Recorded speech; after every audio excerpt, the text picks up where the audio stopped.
Hello বন্ধুরা, আজকের ভিডিওতে আপনাদেরকে দেখাবো SSC tiger table fan jump bearing Bush কিভাবে খুলতে হয় এবং পুরাতন নষ্ট বুশ কিভাবে সঠিকভাবে পরিবর্তন করতে হয়। ধাপে ধাপে পুরো প্রক্রিয়া আজ দেখাবো, যাতে নতুনরা সহজে শিখতে পারেন। যদি ভিডিওটি ভালো লাগে তাহলে লাইক, কমেন্ট এবং চ্যানেলটি সাবস্ক্রাইব করতে ভুলবেন না। বুশ পরিবর্তন করতে হলে ফ্যানটাকে খুলতে হবে। তো ফ্যানটা খোলা যাক। তো বন্ধুরা, ফ্যানটা জাম্প আছে, ফ্যানটা চালাতে গিয়ে জাম্পের জন্য চলছে না। টেবিল ফ্যানে বেয়ারিং লাগানো থাকে না, বুশ লাগানো থাকে। বুশ লাগানোর ফলে বুশে নোংরা খুব তাড়াতাড়ি জমে।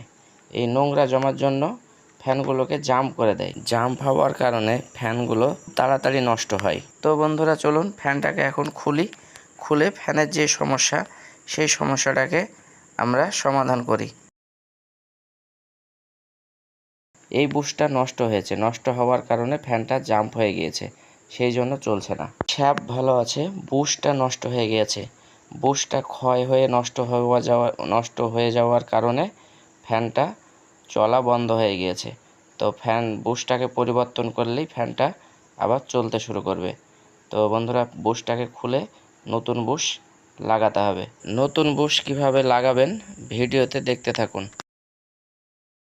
আমার হাতে যে দুটো বুশ দেখতে পাচ্ছেন, একটা নতুন আর একটা পুরনো। এই নতুন বুশটা আমি লাগাবো।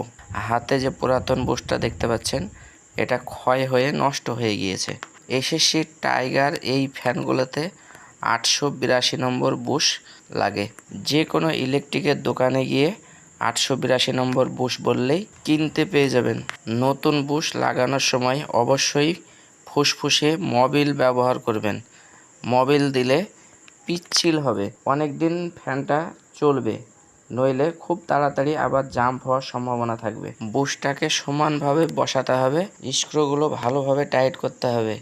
বুশ যাতে না লড়ে চড়ে বেড়ায় সেটা ভালো করে লক্ষ্য রাখবেন এবং দেখে নেবেন। বুশ বডিতে সোজা হয়ে লেগে বুশ যদি লড়ে চড়ে বেড়ায় তাহলে ফ্যান ফ্রি করতে পারবেন না, ফ্রি করতে সমস্যা হবে, ফ্যান জাম্প হয়ে যাবে। আবার রোটারের শ্যাপে ওয়াশারগুলো ঠিক করে দিতে হবে।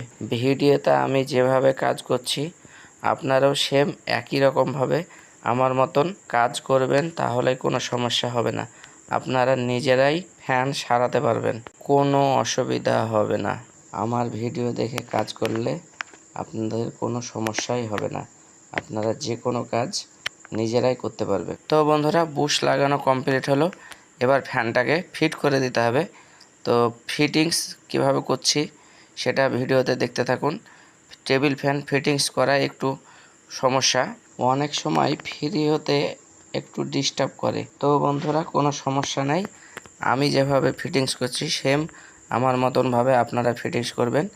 একটু আশেপাশে প্লাস কিংবা হাতুড়ি দিয়ে সাইডে বাড়ি দেবেন, তাহলেই খুব সহজেই ফ্রি হয়ে যাবে। এটা নিয়ে কোনো টেনশন করার দরকার নেই। তো আমি যেভাবে কাজ করলাম সেম আমার মতনভাবেই কাজ করবেন, তাহলে কোনো অসুবিধা হবে না। তো বন্ধুরা, আপনারা যখন নিজে কাজ করবেন তাহলেই বুঝতে পারবেন যে কত সহজ। আমি যেমন আপনাদেরকে ভিডিওতে খুব সহজভাবে বুশ লাগাতে হয় কীভাবে সেটা দেখালাম, আপনারাও খুব সহজেই লাগাতে পারবেন, কোনো সমস্যা হবে না। তো বন্ধুরা, ফ্যান ফিট হওয়ার শেষ মুহূর্তের দিকে এবার আমি ফ্যানটাকে টেস্ট করব, চালিয়ে ফ্যানটাকে দেখব যে ফ্যানটা কেমন চলছে। বন্ধুরা, ফ্যান ফিটিংস করা কমপ্লিট হলো, এবারে আমি ফ্যানটাকে চালিয়ে দেখব। তো বন্ধুরা দেখুন, ফ্যান খুবই সুন্দর চলছে, আর কোনো সমস্যাই নেই।